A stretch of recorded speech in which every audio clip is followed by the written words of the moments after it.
Le but de cette vidéo est de comprendre les étirements et les homothéties dans le plan. Ces deux transformations sont des transformations linéaires et sont donc de la forme une matrice fois un vecteur. Le but de cette vidéo est donc de trouver les matrices A pour les étirements et les homothéties qui vont permettre de transformer l'image ci-contre. Commençons par un étirement de facteur K dans la direction U.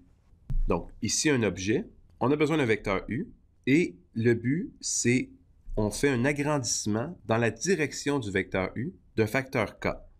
Pour bien comprendre cette transformation, on va avoir besoin d'axes et on va avoir besoin de deux contraintes. La première contrainte, c'est que la transformation va dilater le vecteur U d'un facteur K. Pour fixer les idées, prenons le vecteur 2, 1 comme étant U et prenons K égale à 3. Donc ici, on est en train de regarder un étirement de facteur 3 dans la direction du vecteur 2, 1. Donc, A fois le vecteur 2, 1 serait égal à 3 fois le vecteur 2, 1. Pour la deuxième contrainte, on va avoir besoin d'un vecteur orthogonal au premier vecteur. Appelons-le U orthogonal. Qu'est-ce qui se passe au vecteur U orthogonal? Bien, en réalité, il ne se passe rien. Lui ne subit aucune transformation. Il n'est pas dilaté, il ne bouge pas. Donc, A fois U orthogonal reste U orthogonal. Encore une fois, pour fixer les idées, prenons un vecteur qui est perpendiculaire à 2, 1, par exemple le vecteur -1, 2. Remarquez que plusieurs vecteurs sont orthogonaux au vecteur U. Le vecteur qu'on a pris ici, -1, 2, c'est un des plus simples, mais il y en existe d'autres. Donc, sous forme d'équation, on se retrouve avec A fois -1, 2, qui est égal à -1, 2.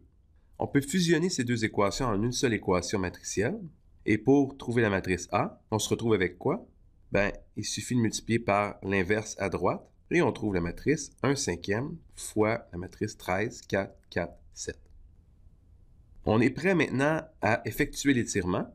Donc ici, on a la matrice A qui est donnée par 1/5, 13, 4, 4, 7. Et on veut transformer l'image.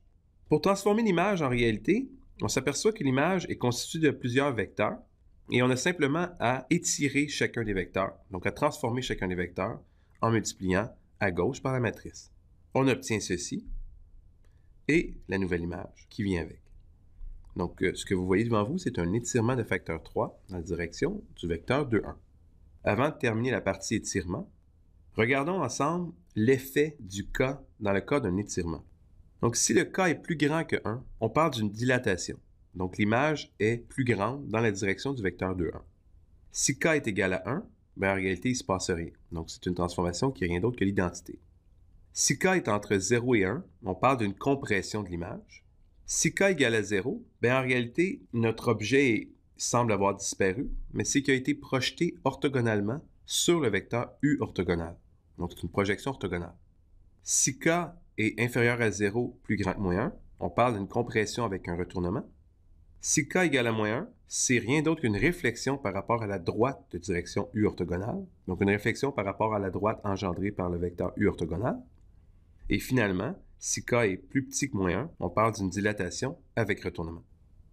Allons-y maintenant avec une homothétie de rapport K. Une homothétie, en réalité, c'est rien d'autre qu'un agrandissement. Donc, l'image est K fois plus grande que l'image précédente.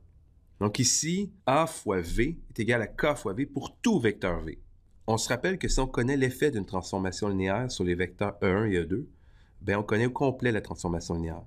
Donc ici, ce qu'on va faire, on va appliquer la transformation sur le vecteur E1, 1, 0, et d'après la première ligne, ça doit nous donner K fois le vecteur 1, 0.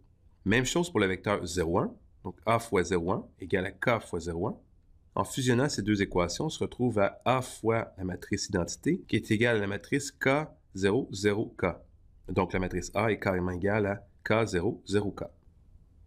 Donc si on prend notre figure du début et on fait une homothétie de rapport 2, par exemple, on se retrouve avec la matrice 2, 0, 0, 2. On multiplie chacun des vecteurs par la matrice à gauche, et on se retrouve avec une nouvelle image qui est 2 fois plus grande que la première. Dans cette vidéo, nous avons vu comment trouver les matrices qui permettent de faire des étirements et des homothéties dans le plan. Merci pour votre écoute.